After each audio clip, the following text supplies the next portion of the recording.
창립 99주년 영성 집회 잃어버린 영성을 회복합시다. 오늘 그 세 번째 말씀 시간입니다. 오늘 시편 13편 말씀을 가지고 풍기도의 영성이라는 제목으로 우리 차준희 교수님 나오셔서 또 귀한 말씀 전해 주십니다. 우리 교수님 나오실 때 박수로 오시겠습니다.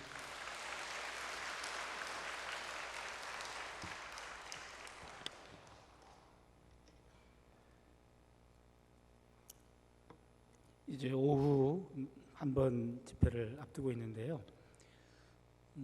독일 말에 "and good is alles gut" 그런 말이 있습니다. 끝이 좋으면 다 좋다. 그래서 오늘 처음 나오신 분들 회개할 수 있는 기회를 드리려고요. 마지막 집회 때 나오면 "and good is alles gut" 모든 게 다 용서가 되고 은혜가 될 줄로 믿습니다. 좋은 말 할 때 2시 예배 참석하십시오. 가정에 관한 영성 말씀 나눌 거고요. 가족별로 오셔서 가족을 위해서 기도할 때는 눈물이 나는 것 같아요. 그 눈물 한 방울이라도 자녀들을 위해서 흘릴 수 있다면, 자녀들이 그 눈물 한 방울을 느낀다면 앞으로 인생을 사는데 큰 힘이 되는 것 같습니다. 흔들릴 때 엄마 아빠가 나를 위해서 눈물로 기도하셨어. 그것 하나, 그 하나 유산으로 남겼으면 좋을 것 같아요. 그래서 오후 마지막 예배 때 모두가 다 참석하셔서 정말로 피차간에 다 큰 은혜가 되고 오래 기억에 남는 집회가 되기를 바랍니다. 풍기도의 영성 이게 과연 뭘까? 기도라고 하기에는 도자가 기도하고 상관이 없는 도자거든요. 그럼 이게 무슨 기도지? 기도할 때 바람 분다는 얘기인가? 예, 궁금해할 겁니다. 궁금해하지 않으면은 더 이상합니다. 그래서 조금 천기를 누설하면서 말씀을 시작할 텐데요. 기도에 관한 내용이에요. 어떤 내용인지 끝까지 좀 주목해 주시기를 바랍니다. 구약 성경은요, 오경, 역사서, 시가서, 예언서 이렇게 네 덩어리로 되어 있습니다. 오경은 창출, 내, 민, 신 5권이죠. 그 다음에 역사서는 여호수아, 사사기, 룻기, 사무엘 상하, 열왕기 상하, 역대기 상하, 에스라, 느헤미야, 에스더 12권입니다. 그럼 오경과 역사서는 17권이 되겠죠. 오경과 역사서는 역사 속에 남긴 하나님의 구원 행동, 하나님의 구원 행동이 기록되어 있습니다. 그리고 예언서는 이사야, 예레미야, 애가, 에스겔, 다니엘, 그리고 호세아부터 말라기까지 12권, 토탈 17권.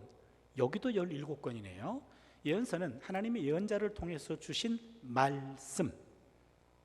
그러면 한쪽은 행동, 한쪽은 말씀. 나머지 책이 시가서, 욥기, 시편, 잠언, 전도서, 아가 5권. 그러면은 17권, 34권, 5권 더하면은 39권, 구약 39권 맞네요. 그래서 시가서는 하나님의 행동, 하나님의 말씀에 대한 인간의 응답이에요. 아래에서 위로. 그러면 구약 성경은 하나님의 계시와 인간의 응답이 모아진 합작품입니다. 구약 성경은 하나님의 계시와 인간의 응답의 합작품이라 그랬는데, 특별히 구약 성경에서 시인들은 하나님께서 행동하시고 하나님이 말씀하셨을 때 맨 처음 반응을 보인 사람들이 시인입니다. 시인은 시편에만 있는 사람이 아니고 오경 안에서도, 창세기 안에서도 시적 표현이 나오면 우린 그를 시인이라고 말합니다. 그래서 하나님이 역사 속에 행동을 보여주셨어요. 그리고 말씀을 주셨습니다. 그럴 때 시인들은 즉각적으로 하나님께 찬양으로 응답했습니다. 구약 성경에 나오는 최초의 찬양시가 출애굽기 15장 21절입니다. 미리암의 찬양입니다. 미리암이 그들에게 화답하여 이르되 너희는 야훼를 찬송하라. 그는 높고 영화로우시며 말과 그 탄자를 바다에 던지셨음이로다 하였더라. 출애굽 사건이죠. 홍해를 건너고 난 다음에 미리암이 소고를 치고 장구를 치면서 여러분 야훼를 찬송합시다. 그는 높고 영화로우시며 말과 그 탄자를 바다에 던졌습니다 라고 하면서 보여준 최초의 찬양시입니다. 그런데 하나님은 늘 행동하시고 말씀하시는 것이 아니고 때로는 부재하시고 침묵할 때도 있어요. 우리끼리 이야기입니다만 그럴 때가 더 많아요. 그럴 때 시인들은 탄원으로 응답했습니다. 탄원.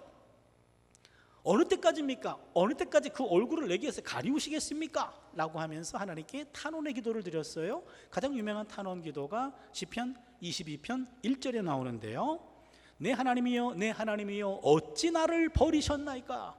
어찌 나를 멀리하여 돕지 아니하시오며 내 신음소리를 듣지 아니하시니까? 이렇게 읽으면 잘 안 들어오는데 원어로 읽어볼게요. 엘리 엘리 라마 사박다니. 들어오십니까? 여러분 수준이 높으시네요. 엘리 엘리 나의 하나님 라마 어찌하여 사박다니 버리셨습니까? 예수님께서 십자가상에서 남겼던 7가지 말씀 가운데 하나가 이겁니다. 엘리 엘리 라마 사박다니 나의 하나님 어찌 나를 버리셨습니까? 마지막 탄원의 고백을 드리면서 예수님이 숨을 거두실 때 이걸 사용하셨습니다. 시가서 가운데 가장 대표적인 책이 시편입니다. 시편은 하나님에 대한 시인의 반응을 모은 책입니다. 시인의 대표적인 반응은 찬양시와 탄원시입니다. 찬양시는 노래가 되고 탄원시는 기도가 됩니다. 그래서 시편은 노래책이면서 기도책입니다. 인간이 하나님과 소통할 수 있는 합법적인 통로는 찬송과 기도입니다. 야고보서 5장 13절을 보시면 너희 중에 고난당하는 자가 있느냐 그는 기도할 것이요 즐거워하는 자가 있느냐 그는 찬송할지니라. 고난당할 때는 기도하고 즐거워할 때는 찬송하라는 얘기예요. 찬송과 기도가 하나님과 소통할 수 있는 유일한 방법입니다. 우리는 오늘 시편 13편을 읽었습니다. 13편은 개인 탄원시입니다.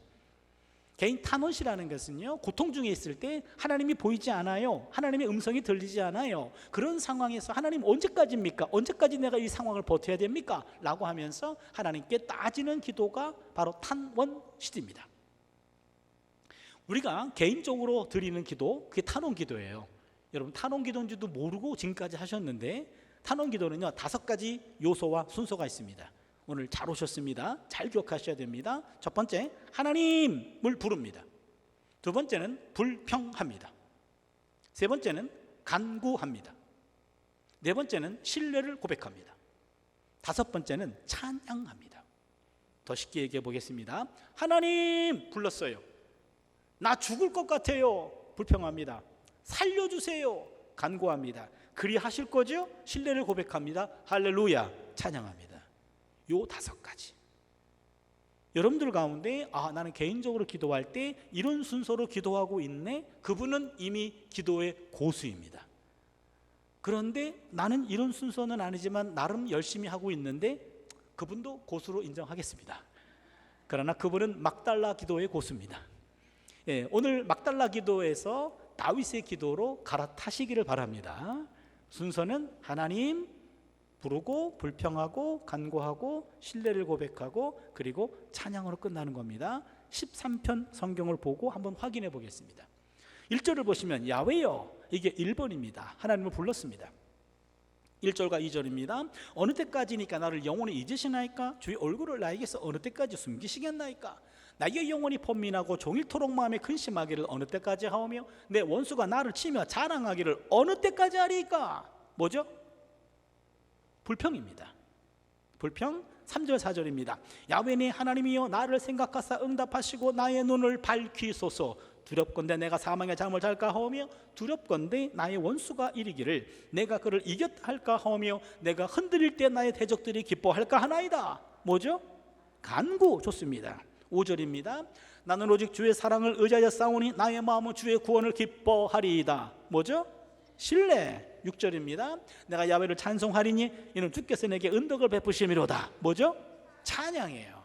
그러면 시편 13편은요 야훼여 불렀고 어느 때까지입니까? 불평하고요. 나를 생각하사 응답하시고 나의 눈을 밝히소서. 간구를 합니다. 그리고는 나는 오직 주의 사랑을 의지하여 싸우니 신뢰를 고백합니다. 내가 야훼를 찬송하리니 찬송으로 끝나요. 시편 13편은요 개인 탄원시의 교과서입니다. 여러분 힘들고 어려울 때 13편을 소리내서 읽기만 해도 내 심정이 이 안에 다 들어가 있어요. 바로 개인 탄원시입니다. 그런데 기도할 때 여러분 두 가지를 조금 짚고 넘어가야 됩니다. 첫 번째, 기도하실 때 반드시 하나님을 불러야 됩니다. 아무리 바빠도 하나님이라고 부르고 기도해야 돼요. 어떤 분은 바쁜 나머지 하나님 안 부르고 본론부터 들어갑니다. 어느 때까지입니까? 그럼 하나님이 쟤 지금 누구한테 따지니?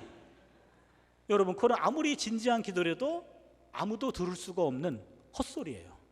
근데 우리가 가끔 보면요, 그렇게 하나님을 건너뛰고 기도할 때가 가끔 있어요. 그때는요, 늦게나마 깨달아지면은 하나님한테 한 겁니다 라고 확신하세요. 이게 확인하세요. 반드시 하나님을 불러야 됩니다. 어떤 분은 기도할 때 예수님에게 기도하는 분이 있어요. 예수님께 기도하면요, 하나님이 우편에 앉아 계신 예수님에게 오늘은 너한테 기도한다, 야 네가 알아서 해라. 둘이 싸우셔요. 물론 삼위일체 하나님은 다 소통합니다. 그러나 삼위 하나님은 기능이 구분되어 있어요. 기도는 하나님께 예수님의 이름으로 성령의 도움으로, 기도를 들으시는 분은 하나님, 예수님은 중재, 성령님은 도와주셔요. 그러게 기도할 때 반드시 하나님을 불러야 됩니다. 하나님 불렀다면 중간중간에 예수님, 성령님 불러도 좋습니다. 삼위 하나님을 다 초청한 좋은 기도가 됩니다. 그러나 하나님 빠지면 하나님 삐지십니다. 그리고 어차피 응답도 안 됩니다. 왜? 응답의 결제는 하나님이 하게 돼 있어요. 응답이 안 돼요. 그래서 하나님 삐지게 하지 말고 정확하게 하나님을 부르셔서 하나님께 기도하시기를 바랍니다. 두 번째는 기도 끝날 때 현재형으로 끝내야 됩니다. 예수님 이름으로 기도합니다, 하나이다, 드리나이다, 현재형으로 끝나요. 어떤 기도는요, 잘 해놓고 예수님 이름으로 기도했습니다 라고 과거형으로 끝나는 경우들이 종종 있어요. 그 기도 아쉽습니다. 왜냐하면 기도 내용에는 간구가 있죠. 간구는 앞으로 일어날, 미래에 일어날 사건이에요. 하나님이 기도를 들으시고 수첩을 뒤지십니다. 언제 응답할까? 라고 생각하는데 본인이 예수님 이름으로 기도했습니다 라고 끝났어. 기도 끝난과 동시에 유효기간이 끝났어요. 그 기도의 간구는 꽝이에요. 그러면 너무 억울하잖아요. 그렇죠? 기도는 간구가 있기 때문에 유효기간이 응답될 때까지 계속 지속돼야 됩니다. 그걸 예배학에서는 영원한 현재형이라 그래요. 잘 기억하세요. 현재형으로 끝납니다. 그리고 하나님을 반드시 부릅니다. 오늘 기도는 불평기도입니다. 불평은 사람이 아니라 하나님 앞에 풀어 놓아야 됩니다. 불평은 사람에게 하는 게 아니에요. 하나님 앞에서 하나님께 해야 됩니다. 시편 13편의 시인은 불평이 생길 때 당사자를 찾아가서 따지지 않습니다. 시인은 그 불평거리를 가지고 하나님 앞에 나옵니다. 시인은 사람이 아니라 하나님께 따집니다. 1절과 2절을 다시 한번 봅니다. 야훼여 어느 때까지니까 나를 영원히 잊으시나이까? 주의 얼굴을 나에게서 어느 때까지 숨기시겠나이까? 나의 영혼이 번민하고 종일토록 마음에 근심하기를 어느 때까지 하오며 내 원수가 나를 치며 자랑하기를 어느 때까지 하리까? 하나님께 따지고 있어요. 만약에 제 학생이 저한테 와가지고 이렇게 따지면 야, 네 원수한테 가서 물어봐 그럴 것 같아요. 그렇잖아요. 근데 하나님은 원수한테 가서 물어봐 그러지 않고 잘 왔다 라고 얘기합니다. 하나님 앞에 따지고 있어요. 시인은 이어서 하나님께 간절히 기도합니다. 3절과 4절입니다. 야훼네 하나님이여 나를 생각하사 응답하시고 나의 눈을 밝히소서. 두렵건대 내가 사망의 잠을 잘까 하오며 두렵건대 나의 원수가 이르기를 내가 그를 이겼다 할까 하오며 내가 흔들릴 때 나의 대적들이 기뻐할까 하나이다. 하나님께 와가지고 계속해서 지금 불평을 털어놓고 있습니다. 구약성경에 예언자가 나오는데요, 모든 예언자 가운데 가장 불평 기도를 많이 했던 예언자가 있습니다. 예레미야입니다. 여러분, 예레미야 결혼했나요? 안 했나요? 남의 애정사에 관심이 없나요? 결혼했나요? 안 했나요? 여긴 좀 알 것 같은데 했나요? 안 했나요? 또 지목하니까 모르겠죠. 예레미야 결혼 못했습니다. 안 한 게 아니라 못했습니다. 어떻게 하냐고요? 예레미야 16장 1절 2절에 나와요. 너는 결혼하지 말지니라 자녀도 갖지 말지니라. 하나님이 독신의 삶을 명령하셨습니다. 독신에 해당하는 히브리어 없습니다. 그런 단어 없어요. 개념도 없는 삶을 예레미야는 강요당했습니다. 왜 그랬을까? 여러분, 예레미야는 모든 예언자 가운데 국가 멸망을 경험했던 유일한 예언자입니다. 나라가 망할 때요, 예레미야는 그 나라 멸망을 예언했고 나라가 망했고 본인도 포로로 끌려갔다가 나중에 풀려나요. 그래서 예레미야는 입만 열면 국가 멸망을 예언했습니다. 여러분, 우리나라는 곧 망합니다. 바벨론이 쳐들어옵니다. 이렇게 예언해놓고 근데 잠시 광고할 게 있는데 며칠 뒤에 제가 결혼합니다. 와서 축복해 주십시오. 이게 말이 안 돼요. 그렇잖아요. 그렇기 때문에 그의 메시지와 그의 삶이 구분될 수 없기 때문에 안타깝게도 예레미야는 결혼을 못했습니다. 그런데 예레미야에게 주신 말씀이 국가 멸망이에요. 국가적으로 봤을 때 반역자입니다. 국가적으로 반역자로 지켰어요. 그리고 부모도 예레미야를 이해 못해요. 쟤는 왜 입만 열면 나라가 망한다 그러지? 하라는 결혼 안 하고? 이해를 못 받습니다. 또한 고향 사람들, 아나도 사람들인데 우리 고향 망신 주는 사람이라고 생각해가지고요, 어떤 모임을 만들어가지고 함정을 파고 덫을 만들고 예레미야를 죽이려고 했어요. 그러니 예레미야는요, 하나님 때문에 인생 망가진 것 같아요. 누구에게도 이해받지 못합니다. 어둑한테 와서 따지겠나요? 하나님밖에 없어요. 예레미야 12장 1절에 야훼여, 악한 자의 길이 형통하며 반역한 자가 다 평안함은 무슨 까닭입니까? 하나님, 이게 뭐예요? 하나님 주신 말씀이잖아요. 나도 하고 싶지 않거든요. 근데 하나님 전하라 했잖아요. 전했어요. 그랬더니 어떤 사람들이 모임을 만들었어요. 예레미야를 죽이려고 그래요. 그런 악한 사람들이 근데 형통해. 반역한 자가 평안해요. 예레미야는 점점 힘들어져요. 하나님, 이게 뭐예요? 하나님, 저거 그 정도는 막아주셔야지. 내 말도 아니고 하나님 말씀을 대언한 것뿐이잖아요. 근데 어떻게 이런 일을 당하고 있습니까? 하나님 막아주셔야죠. 어떻게 그들을 형통합니까? 난 점점 힘들어지는데 사태의 변함이 없어요. 예레미야 15장 15절에 야훼여, 주를 위하여 내가 부끄러움 당하는 줄을 아시옵소서. 하나님 때문에 내가 지금 망신당하고 부끄러운 거 하나님 아셔야 됩니다. 만약에 제 제자가 와가지고 이렇게 두 번 따지면 너 죽을래? 그럴 것 같아요. 그런데 하나님은 책망하지 않으셔요. 그럼 불평기도에 대해서 불편해하지 않으셔요. 오히려 그 예레미야의 사정을 아시기 때문에 예레미야 33장 3절에 너는 내게 부르짖으라. 내가 내게 응답하겠고 내가 알지 못하는 크고 은밀한 일을 내게 보이리라 하시면서 오히려 더 기도하라고 얘기하십니다. 우리가 보기에는 불평이에요. 우리가 보기에는 따지는 거예요. 그러나 하나님의 귀에는 기도로 들린다는 거예요. 우리가 첫날 욥이란 사람 말씀을 나눴죠. 욥 동방의 의인이었고 부자였어요. 재산 많았습니다. 그런데 3번에 걸친 재앙 때문에 다 날렸잖아요. 10명의 자녀는 다 죽었습니다. 본인은 건강을 잃었어요. 죽음 앞에 서게 되었습니다. 황당한 일을 당했습니다. 기가 막힌 일을 당했습니다. 친구들이 와서 아무리 위로를 해도 오히려 위로가 아니라 싸움이 되었어요. 인간의 지혜를 가지고는 문제가 해결되지 않았어요. 욥은 하나님께 거칠게 따집니다. 욥기 19장 6절을 보니까 하나님이 나를 억울하게 하시고 자기 그물로 나를 애워 사신 줄을 알아야 할지니라. 하나님이 나를 억울하게 하셨어요. 하나님의 그물로 나를 애워 사신 줄을 하나님 아셔야 됩니다. 하나님께 쏘아붙이고 있어요. 욥기 19장 21절을 보니까 하나님의 손이 나를 치셨구나. 결국에 치신 분 하나님 아니십니까? 라고 하나님께 대들고 있어요. 그런데 여러분, 우리가 욥을 다 읽어봐서 아시겠습니다만 하나님은 욥을 만나 주셨잖아요. 욥이 하나님을 만나자 욥의 문제가 풀어졌어요. 욥이 거칠게 항의하는데 하나님은 그것을 이놈이라고 하지 않았고 그것을 기도로 들으셨던 거예요.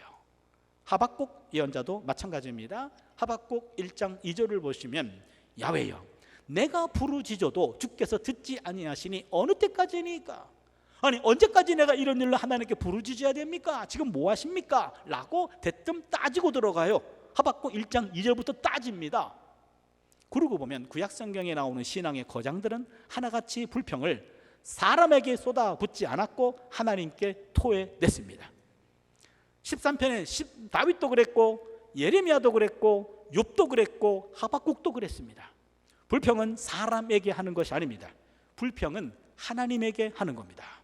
불평과 불만이 사람들에게 향하면 분자가 돼요. 불평 분자, 불만 분자가 됩니다. 한두 번의 불평은 들어줄 수 있어도 3번, 4번 가면은요, 그 인간 만나기 싫어요. 그렇잖아요. 그런데 하나님은 그 불평을요, 기도로 들으신대요. 똑같은 불평과 불만이 사람을 향하면요, 사람을 불편하게 합니다. 그러나 똑같은 불평과 불만이 하나님을 향하면 하나님은 그것을 기도로 들으시는 줄로 믿습니다. 자, 이 말씀을 어느 교회에서 한번 나눈 적이 있었는데요. 이제 끝나고 식사하는 시간이었어요. 교회 장로님하고 같이 식사를 하는데 장로님이 오늘 말씀을 듣고 엄청난 은혜를 받았대요. 무슨 얘기인가요? 그랬더니 평생 60평생을 당신은 하나님한테 불평하면 안 되는 줄 알았대요. 그래서 지금까지 한 번도 하나님께 불평 기도를 해본 적이 없대요. 근데 오늘부터 자유함을 입었대요. 근데 본인은 밝아지셨는데 저는 옆에 앉아 계신 권사님이 불쌍해 보였어요. 아니 그럼 평생 그놈의 불평을 누구한테 했을까? 옆에 계신 권사님에게 했을 거 아니에요. 이제 권사님이 얼굴이 환해지더라고요. 이제 내가 안 들어도 되는구만. 여러분, 불평과 불만은요, 가까운 사람에게 하지 마시고요, 하나님한테 하는 거예요. 불평은 기도의 상 위에 올려놓아야 됩니다. 따라서 불평은 단순한 골칫거리가 아니에요. 불평은 기도거리예요. 불평이 치밀어 오를 때 오늘 누구든지 만나기만 해 라고 사람 기다리지 말고요, 본인이 하나님께 찾아가세요. 하나님, 내가 지금 속이 복잡해요. 왜 이렇게 짜증이 나고 불평이 나는지 모르겠어요. 그 얘기를 하나님께 하세요. 하나님은 잘 들어주신다니까요. 그리고 이해해 주셔요. 그리고 마음을 풀어주신다고요. 그 하나님 앞에 불평을 통해서 하나님이 기도로 들으시는 것을 체험할 수 있기를 바랍니다. 하나님께 불평하면 결국 기도가 됩니다. 불평이 기도로 채워지면 어느 순간 감사와 찬양으로 바뀝니다. 이게 놀라운 일이에요. 시편 13편의 시인은 하나님 앞에서 불평과 간구의 기도를 통해서 마음이 한순간에 바뀌는 걸 체험합니다. 그게 5절이에요. 나는 오직 주의 사랑을 의지하여 싸우니 나의 마음은 주의 구원을 기뻐하리이다. 아니 갑자기 울면서 통곡하며 기도하다가 갑자기 마음이 바뀌었어요. 나는 오직 주의 사랑을 의지하여 싸우니 나의 마음은 주의 구원을 기뻐하리이다. 하나님 앞에 불평하고 탄원하고 통곡의 기도를 하던 시인은 갑자기 신뢰를 확신합니다. 그리고는 자신의 기도가 응답될 것이다 라는 그런 확신을 가지게 되면서 자연스럽게 감사와 찬양으로 넘어가요. 6절이에요. 내가 야훼를 찬송하리니 이는 주께서 내게 은덕을 베푸심이로다. 찬양으로 끝나요. 참 기가 막힙니다. 그럼 보세요. 하나님, 나 죽을 것 같아요. 살려주세요. 여기까지는 울면서 합니다. 그리 하실 거죠. 할렐루야. 여기는 웃어요. 울면서 기도하다가 웃으면서 끝나요. 여러분, 그런 기도 해보신 적 있으시죠? 답답하고 힘들고 어려울 때 하나님께 통곡하며 기도했는데 끝날 때 찬양으로 끝나요. 기쁨으로 끝나요. 왜 울다가 웃습니까? 기도하다가 미쳤습니까? 왜 그렇습니까? 요 사건을 우리 구약학에서는요 이렇게 표현합니다. 개인 탄원 시에 나타난 분위기 급변의 동인에 관한 연구. 표현이 고급지죠. 그렇죠? 왜 울다가 웃니? 요 말은 학술적으로 표현하면 개인 탄원 시에 나타난 분위기 급변의 동인에 관한 연구 해서 3번과 4번 넘어갈 때 무슨 일이 있었길래 기도가 바뀌었니? 요거예요. 요거 찾아낼 때마다 시편 박사가 배출됐어요. 제가 박사 이론을 얘기할 텐데요. 여러분 지금 듣는 태도가 평소도 이럴 것 같긴 한데요. 박사급 태도예요 지금. 그래서 박사 이론을 말씀드리려고 그러는데 지금까지 들어본 적도 없고 앞으로 들을 일도 없을 겁니다. 오늘 듣고 오늘 기억하시고요. 아무한테도 말해주지 마세요. 이 귀한 건 여러분만 갖고 계세요. 3가지 이론입니다. 첫 번째, 미래 구원 사건의 선취 이론. 미래 구원 사건의 선취 이론. 무슨 말이냐면 불평 중에 하나님께 기도하면 어느 순간 내가 갖고 있는 문제가 해결될 것이다 라는 확신에 이르게 됩니다. 인간적인 불평이 기도를 통하면 하나님의 영으로 세례를 받아 어느 순간 불평이 사라지고 그 자리에 감사로 채워집니다. 사실 불평은 환경에서 나오는 게 아니에요. 불평은 마음에서 나옵니다. 기도도 마음에서 나옵니다. 그래서 기도하면 환경보다 마음을 먼저 변화시킵니다. 아직 응답되지 않았어요. 그러나 내 기도자의 마음은 이미 해결될 것이다 라는 확신으로 가득 차게 됩니다. 이런 신뢰 확신이 기도자로 하여금 미리 감사하고 찬양하도록 하는 거예요. 미래에 일어날 구원 사건을 미리 선취해서 이 구원 사건을 현재화하는 겁니다. 미래의 에너지를 선취해서 현재화해서 지금 끌어당겨 사용하는 거예요. 이런 일들이 시편에 많이 나와요. 아직은 아니에요. 그러나 내 마음속에 이미 응답이 됐어요. 그거를 확신하면서 표현하는 겁니다. 미래 구원 사건의 선취 이론. 두 번째입니다. 과거 구원 사건의 회상 이론. 과거 구원 사건의 회상 이론. 불평 중에 하나님께 기도하면은요, 기도 중에 과거에도 어려운 문제가 있었는데 하나님이 응답해 주셨던 그것이 기억이 나요. 한번 은혜를 받았는데 문제를 해결됐는데 시간이 지나면서 잊혀졌어요. 새로운 문제가 생겼네. 그동안 게을렀던 기도의 단을 다시 쌓기 시작해요. 기도하다 보니까 아하, 옛날에 하나님이 나를 해결해 주신 게 있네. 구원 사건이 생각이 나는 거예요. 그 사건이 생각나면서 그럼 이것도 해결이 되겠네, 이렇게 되는 거죠. 과거의 구원 사건을 회상함으로 이것이 현재화해서 재활용하는 거예요. 그러게 여러분, 하나님의 사랑을 한 번이라도 뜨겁게 경험해 본 사람은요, 그 사랑 때문에, 그 사람 덕분에 이후에 일어날 많은 문제들도 우리가 해결할 수 있는 능력을 거기서 얻게 될 줄로 믿습니다. 그래서 한 번의 그것, 물론 그 한 번을 평생 울고 먹는 걸 우리는 곰탕 신앙이라고 그래요. 그래도 곰탕 신앙, 울고 먹는 건데 그러나 없는 것보다는 나아요.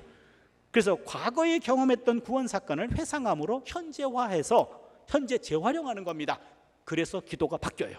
시편 여기저기 많이 나옵니다. 마지막 세 번째는요, 현재의 분산된 에너지 결집 이론. 현재의 분산된 에너지 결집 이론. 갑자기 감당하기 어려운 문제가 발생하면 인생이 올스톱합니다. 문제에 온 신경을 빼앗깁니다. 문제만 생각합니다. 그러다 보면 문제는 실체보다 더 커 보입니다. 자신은 작아 보입니다. 문제 앞에 선 사람은요, 무기력해집니다. 무능해집니다. 이때 하나님께 기도하면 내면에 자리 잡고 있었는데 문제 때문에 흩어졌던 기본적인 에너지원들이 다시 모아집니다. 분산된 에너지가 결집되면서 문제가 실제의 크기로 작아져요. 자신의 내면이 커집니다. 내면이 강해집니다. 그리고 당당하게 감당할 수 있는 힘이 내면에서 솟구칩니다. 이거예요. 기도는 현재의 분산된 내면의 에너지를 결집시켜서 웬만한 문제는 넉넉히 감당하게 해줍니다. 이게 현재의 분산된 에너지 결집 이론이에요. 그러면 기도라고 하는 것은 삼중 에너지를 끌어올 수 있어요. 미래에 일어날 구원 사건을 선취해서 현재화함으로 지금 사용할 수 있고, 과거에 경험했던 구원 사건을 회상함으로 현재화해서 재활용할 수 있고, 기도는 또한 현재에 있는 에너지가 흩어졌어요. 이것을 결집시켜서 문제를 감당할 수 있는 그런 힘이 나오는 줄로 믿습니다. 기도를 통해 삼중 에너지 가운데 하나만 끌어모아도 웬만한 문제는 감당해낼 수 있어요. 그렇기 때문에 우리에게 중요한 것은 기도입니다. 예수님께서 기도로 귀신 들린 아이를 고쳤습니다. 제자들이 그것을 봤습니다. 그리고 질문합니다. 마가복음 9장 28절에 우리는 어찌하여 능히 그 귀신을 쫓아내지 못하였나이까? 아니 선생님, 왜 우리는 그거 못합니까? 그때 예수님이 이렇게 말씀하십니다. 마가복음 9장 29절입니다. 기도 외에 다른 곳으로는 이런 종류가 나갈 수 없느니라. 기도 외에는 나갈 수가 없어. 제자들은 의심했어요. 아니 우리랑 세 끼를 같이 먹으면서 동고동락했는데 선생님이 우리에게 안 가르쳐 준 거 있지 않습니까? 아니에요. 안 가르친 것이 아니라 그들이 못 배웠어요. 밤늦은 시간에 자리를 비우고 나가서 기도하셨던 그 예수님을 제자들이 놓쳤어요.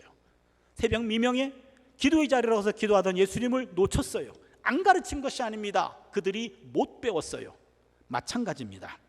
바로 이겁니다. 기도 외에는 다른 능력이 없다라고 했는데, 우리도 제자와 같이 그런 능력이 없는 것은 우리가 예수님이 안 가르친 것이 아니라 우리가 못 배우고 있는 부분이기도 합니다. 기도는 엄청난 에너지를 불러들이는 거룩한 스위치입니다. 중요한 것은 내 몸이 기도하는 몸이 돼야 돼요. 저는 언제부터 그런 기도를 시작했어요. 하나님, 내 마지막 숨을 하나님이 걷어가는 순간이 올 텐데 그 마지막 숨을 걷어갈 때 그 마지막 숨은 하나님을 찬양하고 하나님을 기도하는 숨이 되게 해 주시옵소서. 여러분, 이 기도 하셔야 됩니다. 평생 목사로 살았는데 하나님 마지막 숨 거둘 때는요, 더 멋있게 예수님을 증거하다가 가시면 얼마나 멋있을까요? 라고 의식할 때는 그런 기도해요. 그런데 의식과 무의식을 넘나드는 순간이 올 거 아닙니까? 그럼 내가 내 몸을 컨트롤할 수 없어요. 근데 내 몸은 어떻게 움직일까요? 내가 가장 많이 하던 행동을 할 거예요. 그때 내 마지막 멘트가 찬양하고 기도하는 멘트가 되게 해주시옵소서. 그겁니다. 그러기 위해서는요, 우리 몸이 기도를 기억해야 돼요. 전 이것을 몸 기억이라고 말해요. 예배학에서는 암묵적 기억이라고 그럽니다. 암묵적으로 기억되는 게 그게 진정한 기억이라는 거예요. 상담학에서는요, 무의식적 기억이래요. 의식적에 있는 것이 아니라 무의식적으로 기억되는 게 그게 진정한 기억이라는 겁니다. 잘 들으세요. 근육이 기억하는 딱 그만큼이 내 신앙입니다. 내 몸의 근육이 기억하는 것, 그게 내 신앙이에요. 몸의 기억은 관념의 기억보다 앞서고 또 오래 갑니다. 내가 알고 느끼는 정도가 아니라 내 몸의 수준, 내 몸의 근육이 기억하는 신앙 수준이 진짜 내 신앙이에요.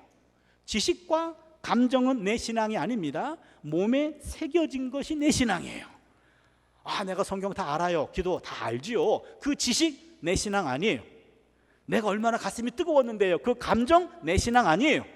내 신앙은 내 몸의 근육에 새겨진 것, 그게 내 신앙입니다. 내 몸이 기억해야 돼요. 어떻게 해야 됩니까? 이 몸이 조건반사적으로 하나님께 반응을 볼 수 있도록 몸을 만들어야 돼요. 그러려면요, practice.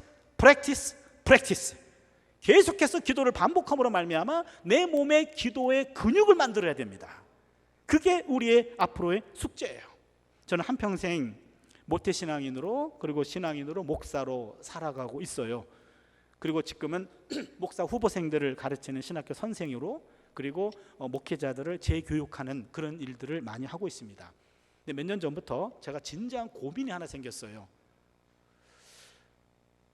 주님, 저에게 기도하는 법을 가르쳐 주세요. 이게 제 기도 제목이었어요. 하나님, 나한테 기도하는 법을 좀 가르쳐 주세요. 그때 우리 제자들이 선생님이 그리 하시면 아니 되옵니다. 그러는데, 야, 정말 내가 진지하게 나 이런 기도 좀 하고 있어. 내가 하는 기도가 제대로 된 기도인지 하나님한테 좀 컨펌 받고 싶어. 근데 누구에게도 배울 바가 또 물어보기도 그렇고, 그래서 제가 박사과정에 구약의 기도라는 과목을 개설했어요. 그래서 구약의 기도에 관한 자료들을 모았어요. 전 세계 구약학자 가운데 한 5명 정도가 기도에 관심이 있더라고요. 제가 그 연구에 뛰어들었기 때문에 세계 넘버 5 안에 들어가는 순간이에요. 스위스의 어떤 한 학자가 구약의 중보기도라는 제목을 가지고 박사 논문을 썼어요. 한 800페이지 되는 영어로 된 책이에요. 그걸 우리가 구했고, 그걸 학생들과 함께 1페이지부터 800페이지까지 다 우리말로 번역하면서 한 학기 동안 박사과정 세미나를 했어요. 많이 배웠어요. 아, 이런 것들도 있었구나. 그런데 이게 단가? 아직도 성에 안 차요. 이게 단가? 아직도 갈증이 해소가 되지 않았어요. 그래서 신약학자 가운데 기도에 관한 책 쓴 것이 있고, 또한 영성가들의 기도에 관한 책들도 있고, 또한 목회자들 가운데 기도가 깊은 분들이 있어요. 그분의 쓴 기도에 관한 책들 우리말로 된 거 한 30-40권 내지는 40-50권 정도를 모았어요. 틈틈이 읽어봤습니다. 아하, 많이 배웠어요. 근데 여전히 이게 단가? 아직도 뻥 뚫리지가 않는 거예요. 그러면 더 이상 누구한테 물어볼 수도 없어. 배울 수도 없어. 어떡합니까? 마음이 답답해요.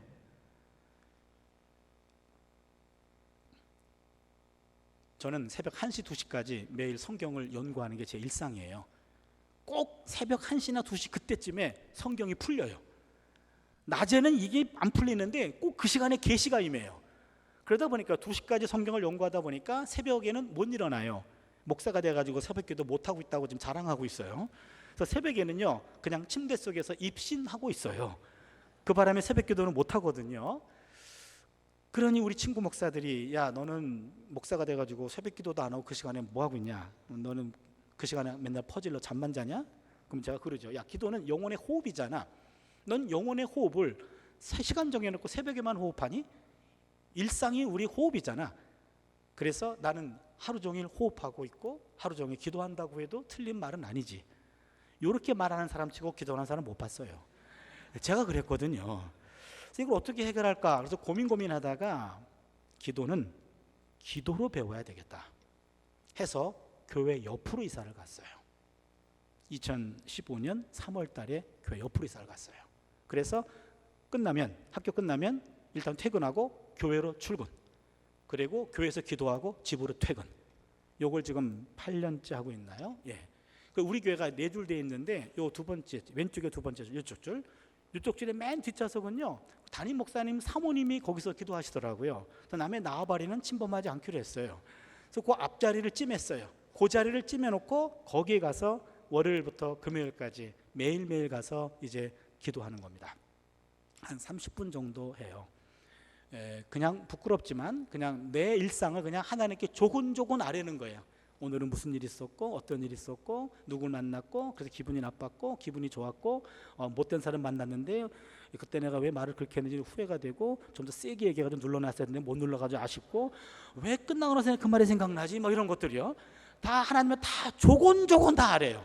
조곤조곤 그냥 모든 걸 다 감정까지 다 아랩니다. 한 30분 정도 하면은 일상이 다 정리가 돼요. 그리고는 가장 소중한 아내를 위해서 기도하고 두 딸들을 위해 기도하고 부모님들을 위해 기도하고 기도 부탁한 사람들이 있어요. 그 기도를 해요. 금요일은 기도를 좀 많이 할 수 있어서 한 1시간 정도 하면은 일주일치 기도가 다 끝나요. 토요일은 안식일이라 쉽니다. 주일은 주님의 날이라 쉽니다. 그래서 5일 정도 이렇게 해서 지금 기도를 하고 있는데 기도에 대한 잠정적인 결론이에요. 저도 지금 배워가는 중이기 때문에 결론은 없고요. 잠정적인 결론입니다. 기도는 대화라기보다는 사귐입니다. 하나님과 사귀는 거예요. 대화라고 정의했더니요 곰곰이 생각해 보니까는요 대화가 아니더라고요. 나만 얘기하더라고. 여러분 하나님 음성 들어본 적 있나요? 그런 분도 있을 거예요. 내가 만난 하나님은요 과묵하신 하나님이에요. 일평생 저한테 한 번도 음성으로 말씀하신 적이 없어. 가만히 보니까 나만 얘기했어. 대화라기보다는 사귐이에요. 어느 경우에는 몸살이 나가지고 조퇴를 해요. 그리고 빨리 집에 들어가서 약 먹고 쉬어야 되는데 하나님이 기다리실 것 같아요. 그래서 어쩔 수 없이 그냥 교회 와요. 몇 분이라도 앉았다 가려고. 그리고 앉아요. 그리고 그날은요 하나님한테 하나님 오늘은 내가 와준 것만으로도 감사하세요. 오늘은 내가 말 한마디도 못하니까 오늘은 좀 당신이 좀 말씀 좀 하세요. 근데요 내가 만난 하나님은 여전히 과묵하셔서 한 말씀도 안 하셔. 삐질 정도로 한 말씀도 안 하셔. 그런데 말이에요 기도를 해보신 분들은 알 거예요. 1년에 한 몇 번 정도는요 기도가 잘 될 때가 있어요. 하나님과 내가 하나가 되는 걸 느낄 때가 있어요. 오히려 내가 말 한마디 할 수 없고 몸만 간신히 온 그 자리가 오히려 하나님과 하나가 되는 것을 경험할 때가 있어요. 이신전심 둘이 말 한마디도 안 해. 그러나 내 마음과 그 마음이 하나가 된 것을 경험할 때가 있어요. 기도에 몰입이 돼요. 푹 들어가는 거예요. 그런 순간이 있어요. 아 이거구나. 기도는 사귀는 거구나. 사귀는 거구나. 톰 라이트라고 하는 유명한 신약학자가 있는데 이분이 이런 글을 남겼어요. 기도란 우리가 사는 세계와 하나님의 세계가 멀리 떨어져 있지 않다는 신비로운 사실과 관련이 돼 있다. 우리의 삶과 하나님의 삶은 동떨어진 것이 아니다. 성경에서 말하는 땅과 하늘, 땅이라는 우리의 현실과 땅이라는 하늘이라는 하나님의 실제 서로 꼭 들어맞도록 만들어졌다. 이렇게 돼 있어요. 무슨 얘기입니까? 지금 하늘과 땅이 실제로 만나는 핵심 장소 중에 하나가 기도다 라고 얘기한 거예요. 기가 막힌 말이에요. 무슨 말입니까? 하늘과 땅이 이렇게 만나는 거룩한 장소 중에 하나가 기도라는 거예요. 기도를 통해서 땅의 사정을 하늘로 올리고 하늘의 것들을 땅으로 끌어들이는 게 바로 기도다라고 하는 거예요. 제가 지금 8년째 똑같은 자리에서 제가 기도하고 있어요. 제가 자로 잰 듯이 내 자리가 있어요. 몇 번 움직이면요 어느 경우에는 내 궁둥이 자국이 느껴질 때가 있어요. 접속이 되는 거예요. 접속이 딱 되는 순간 찌릿해요. 하늘과 접속이 된 것 같아요. 그 순간만큼은요 직통으로 뭔가 오고 가는 것을 느껴요. 여러분에게도 도전하고 싶어요. 오늘 이 말씀을 들었으니까요 여러분 교회 얼마나 지금 분위기 좋은지 몰라요. 교회 어느 한 좌석에 내 자리를 정하세요. 내 궁둥이 자국이 새겨질 정도로 거기서 매일매일 기도하세요. 거기서 내 몸에 흔적이 남을 때까지 내 몸이 기도를 기억하고 교회 기도 자리가 내 몸을 기억하는 그 자리, 그 한 자리를 통해서 기도의 근육을 만들어 갈 수 있기를 바랍니다. 언제 어느 신문사 국장이 저한테 전화를 했어요.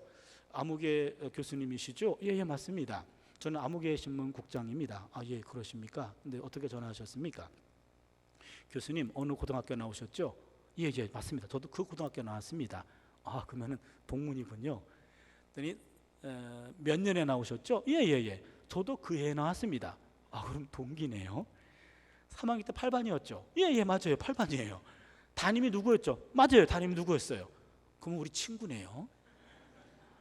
그러더니 그 양반이 갑자기 그러면 우리 친구니까는 말 놔도 되겠니? 그런 거예요. 지금 40 몇 년 만에 전화가 온 거예요. 사실은 누군지는 잘 모르겠는데 정황상 친구예요. 그래서 그래, 근데 왜 전화했니? 그랬더니 돈 좀 꿔줄래? 돈이 꽂힙니까? 실례지만 누구세요? 그러겠죠. 그렇잖아요. 40 몇 년 만에 처음 전화해가지고 돈 꿔달라면 돈이 꽂히겠습니까? 그런데 매일매일 이렇게 자주 전화하는 친구 목사가 있어요. 절친이에요. 자주 연락합니다. 쓸데없는 말도 전화해요. 아무 욕심 없이 전화해요. 그런데 이 친구가 일주일 동안 전화가 없어요. 주로 그 친구가 전화하는데 내가 궁금해졌어요. 아주 많이 컸네. 전화도 안 하고. 내가 전화했어요. 손수 전화했어요. 전화를 했더니 야, 내가 지금 너무나 좀 문제가 생겨가지고 지금 정신이 없어서 나중에 내가 전화할게. 그랬어요.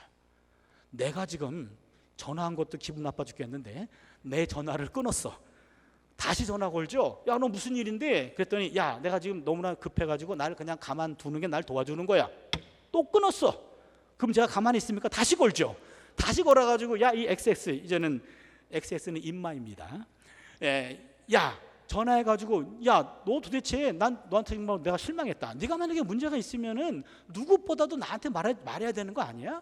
말 안 한 것도 화가 나는데 내가 전화했는데 전화를 끊었어. 너 도대체는 어떤 녀석이야? 막 화가 내요. 너와 나 무슨 사이인데 어떻게 이럴 수가 있니? 너 서운하다. 야, 무슨 일이야? 마구 다고치면은 사실은 말이야. 그리고 억지로 얘기를 해요. 그럼 내가 얘기를 들으면은 그래? 그럼 내가 1분 내가 도와줄게. 내가 알아서 도와주죠. 왜 그래요? 40년 만에 한 전화가 아니잖아요. 매일매일 통화하던 사람이잖아요. 사귀었잖아요. 사귐이 있잖아요. 그가 내 안에 내가 그 안에 있던 그런 절친이잖아요. 여러분, 기도는 문제가 생겼을 때만 삐꿈 나와가지고 기도하면요, 하나님이 실례하지만 누구세요? 그럴 거예요. 문제 없을 때 사귀세요. 문제 없을 때 여러분 너무나 문제가 커가지고 기가 막히면요, 기도 문도 막혀요. 기도도 안 나와요. 그때 그냥 자리만 지켜도 모르겠어요. 하나님이 입을 열게 될지. 하나님의 임재를 느끼면서 하나님의 사귐의 은혜가 그 안에서 작동할 줄로 믿습니다. 중요한 것은 내 몸에 기도의 흔적을 남기는 거예요. 내 근육이 기도를 기억하는 몸, 여러분 그 몸 만들 수 있기를 바랍니다. 나의 마지막 숨은 하나님을 찬양하고 기도하는 숨이 돼야 돼요. 우리의 남은 숙제는요, 다른 게 아니라 그거예요. 이 몸을 기도의 몸으로 만드는 일일이 될 수 있기를 바랍니다. 여기서 끝나도 기도해야 되겠네, 그런 마음이 드는데, 그러나 설교 제목이 설명이 안 돼서 한 5분만 좀 기다려 주세요. 류호준 교수님의 일상을 걷는 영성이라는 책이 있습니다. 이 책에 나오는 내용인데 영국 BBC 공영방송 특집 다큐멘터리에서 나오는 장면이에요. 일본 북쪽 홋카이도 삿포로 지방, 홋카이도는 북해도를 말하는데 감자같이 생겨가지고 일본은 오른쪽 맨 위, 이게 홋카이도 삿포로, 눈 많이 내리는 곳 여기입니다. 여기에 산간지역이에요. 조그만 크리스찬 고등학교가 있습니다. 그렇게 사회적으로 유명한 학교도 아니고 경제적으로 또한 좀 풍성하지도 않은 좀 낙후된 지역이었던 모양이에요. 교육 환경도 좋지 않았던 그런 곳입니다. 여기에 크리스찬 고등학교가 있어요. 하나님 사랑, 이웃 사랑의 교훈입니다. 거기에 여자 서예 선생님이 계셨어요. 학생들에게 글씨만 가르치는 것이 아니라 학생들에게 인성교육도 하는 마음씨 따뜻한 여자 선생님이었어요. 그러나 시험에 실패해서 어깨를 쭉 늘어뜨린 남학생들이 많아집니다. 남학생들이 어깨를 쓰다듬어 주기도 하고 가정 형편 때문에 좌절하며 울음을 터뜨리는 여학생들도 많아요. 가슴을 이렇게 안아주면서 위로해 주시는 마음이 따뜻한 여자 선생님이었습니다. 많은 세월이 지났고 은퇴하셨어요. 은퇴하고 난 다음에 또 많은 세월이 지났습니다. 어느 추운 초봄, 마을 사람들은 그 선생님을 위해서 조촐한 행사를 준비했어요. 선생님의 100세 생일 잔치입니다. 최근에 졸업한 젊은 제자부터 옛날에 졸업한 나이 많은 제자까지 다 모였어요. 통금을 치면서 생신 축하 노래를 부릅니다. 그리고 많은 제자들의 도움을 받아가지고 100개 촛불을 다 껐어요. 처음부터 끝까지 모든 장면을 이렇게 필름으로 담고 있었던 영국 BBC 기자가 그때 마이크를 갖다 댑니다. 선생님, 지나간 100년 동안의 세월, 참으로 긴 세월인데 지나간 100년의 세월을 글씨로 남긴다면 어떻게 글씨를 적을 수 있습니까? 선생님이 먹을 갈았어요. 먹을 가고 물끄러미 창문 너머 뒷산을 봅니다. 뒷산은 이미 눈이 덮여 있었어요. 초봄이었기 때문에 아직도 설산이 있었습니다. 물끄러미 고민하시다가 드디어 붓을 들었고 먹을 묻혔고 3글자를 남겼습니다. 이쯤 되면 눈치를 채야 됩니다. 오늘 설교 제목은 풍도기인데 선생님이 남긴 글자는 풍기도였어요. 풍도기였어요. 풍도기. 풍, 바람 풍자, 도, 길도자, 기, 빌기자. 무슨 말입니까? 풍, 바람 부는 도, 길 위를 기도하며 살았습니다. 기가 막힌 표현이에요. 풍, 도, 기. 풍, 바람 부는 도, 길 위를 기도하며 살았다. 요 풍독이라는 3글자 안에 인생 100년의 역전이 다 담기는 순간입니다. 그 글자를 남기고 며칠 뒤 선생님은 세상을 떠났습니다. 자신을 가리켜 I'm just a little old lady. 그저 작고 초라한 늙은입니다 라고 말했는데 그 다큐멘터리 제목은 A little giant lady. 몸집은 작았지만 영웅적인 부인이었다. 이게 제목이었어요. 여기서 책도 끝났고 다큐멘터리도 끝났는데 제가 곰곰이 생각해 봤어요. 100년을 사신 선생님이 지난 삶을 뒤돌아보니까 풍도기였다면 우리는 100년을 향해 가요. 그럼 남은 삶을 어떻게 살아야 되는가? 2번째와 3번째 글자를 바꾸게 됐어요. 풍기도. 무슨 말입니까? 갑자기 인생에 바람이 불면 앞이 보이지 않아요. 그때 기도하면 도, 보이지 않는 길이 보인다. 이게 풍기도입니다. 바람 없는 인생 없습니다. 직장에 바람이 불어요. 사업에 바람이 불어요. 인간관계도 바람이 불어요. 가정에도 바람이 불어요. 부부관계도 바람이 불어요. 자녀 바람이 있어요. 건강 바람이 있어요. 물질 바람이 있어요. 바람 없는 인생 한 사람도 없습니다. 아이고 목사님, 바람 없는 곳 좀 한 곳 있으면 알려주세요. 있기는 있습니다. 무덤입니다. 거기 들어가면 바람 한 점 없습니다.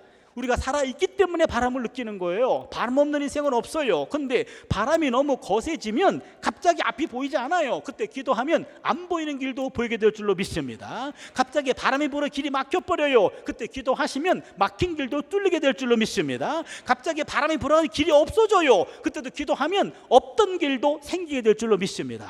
기억하세요. 기도는 길을 만들어요. 이게 풍기도입니다. 잃어버린 영성을 회복하자라는 주제를 가지고 우리가 지금 3번째 말씀을 나누고 있는데요. 여러분 다른 것은 기억하지 못해도 풍기도는 기억해 주세요.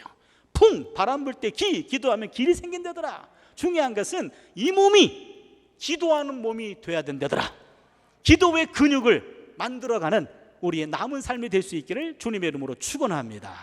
함께 우리 찬양 드리고 기도할 텐데요. 다 같이 일어서십시오. 다 같이 일어서서 함께 찬양합니다.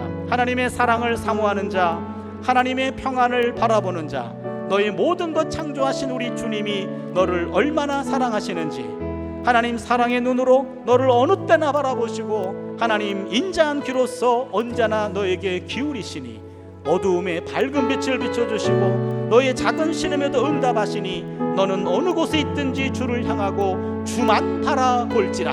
함께 찬양 올리겠습니다.